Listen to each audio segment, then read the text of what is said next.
తోస్తే కాస్త కదులుతుంది. కనపడకుండా ఒక అడ్డుపీఠం ఉంటుంది. అది ఒకప్పుడు ఏమైందంటే ఆలయానికి కుంభాభిషేకం చేస్తున్నప్పుడు ఇప్పుడు ఉన్న కంచికామకోటి పీఠాధిపతులు జయేంద్ర సరస్వతి మహాస్వామి వారు ఆ పలక తీసి చూడండి అన్నారు. ఏమి లేదు, అమ్మవారు ఆధారం లేకుండా ఉంది, ఇలా గాలిలో తేలుతోంది విగ్రహం. ఆయన చూసి ఆశ్చర్యపోయి కొద్దిగా పైకెత్తండి అన్నారు. 4 వైపులా పట్టుకుని కొంచెం ఇలా అన్నారు.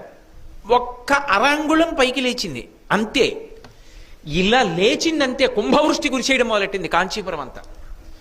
అస్సలు ఉత్తర క్షణం మీరు నన్ను నమ్మండి అంతే, నేను అంతగా కోటేశ్వరరావు గారు అబద్ధాలు ఆడాడు అని మీరు అనుకుంటే మీరు కాంచీపురం వెళ్ళి కనుక్కోండి.